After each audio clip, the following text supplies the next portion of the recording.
చేస్తేనే మనకు నిత్య జీవం అన్న విషయాన్ని మనం గుర్తుపెట్టుకోవాలి. అందుకే ప్రియులారా, చాలా పర్యాలు ఇంకా చాలా మంది బాప్తిసం తీసుకోకుండా ఇంకా లోకంతో స్నేహం చేస్తూ ఉంటారు.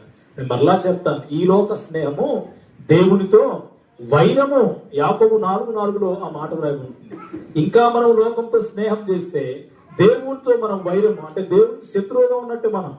అందుకొరకే జీవం ఉండగానే, మన ఒంట్లో ప్రాణం ఉండగానే మనం ప్రభువును విశ్వసించాలి. ప్రభువు మన సొంత రక్షకుడిగా మనం అంగీకరించాలి. కారణం ఏంటో తెలుసా?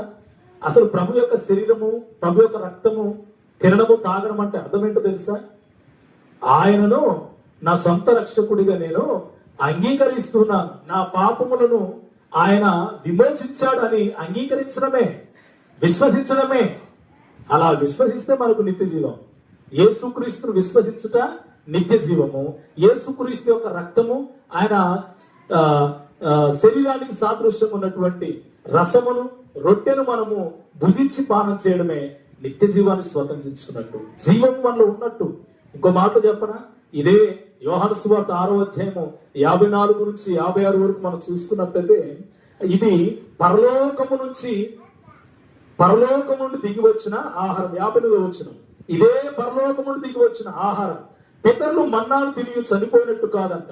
మన పితరులు దేవదూతల ఆహారం భుజించారంట. ఇశ్రాయేలీయులు అరణ్య మార్గంలో మాకు ఆహారం కావాలి అంటే మోషే దేవుని దగ్గర ప్రార్థన చేస్తే మన్నాను కురిపించారు, పూడెళ్ళు పంపించారు మాంసం కావాలంటే. అయినప్పటికీ వారు అవిధేయత ద్వారా వారు మరణించారు. కానీ ఈ జీవాహారము తింటే, ఈ జీవాహారం అంటే ఈ ప్రభు యొక్క శరీరానికి సాదృశ్యమైన రొట్టె, ప్రభు యొక్క రక్తానికి సాదృశ్యమైనటువంటి రసాన్ని మనం భుజించి పానము చేస్తే, ఈ ఆహారం, ఈ జీవాహారం తింటే మనము ఎల్లప్పుడూ జీవిస్తాం. స్తోత్రం చెప్పండి, హల్లెలూయ. ఎల్లప్పుడు అంటే భూమి మీద కాదు ప్రియులారా. భూమి మీద ఖచ్చితంగా మనిషి పుట్టాలి, మనిషి మరణించాలి. కానీ ఒక్కసారి పుట్టాలి కదా.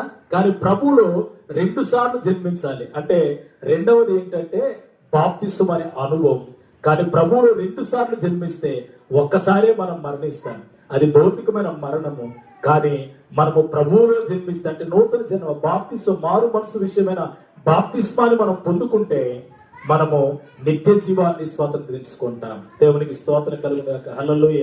అందుకొరకే ప్రియులారా, నూతన జన్మ పొందుకొని ప్రభు యొక్క శరీరము, ప్రభు యొక్క రక్తము సాదృశ్యమైనటువంటి రొట్టె, ఈ రసాన్ని, ఈ నిబంధనను మనము పాలు పంపులు పొందుకొని భుజించి పానము చేస్తే నిత్య జీవాన్ని స్వతంత్రించుకుంటాం, నిత్యము జీవిస్తాం.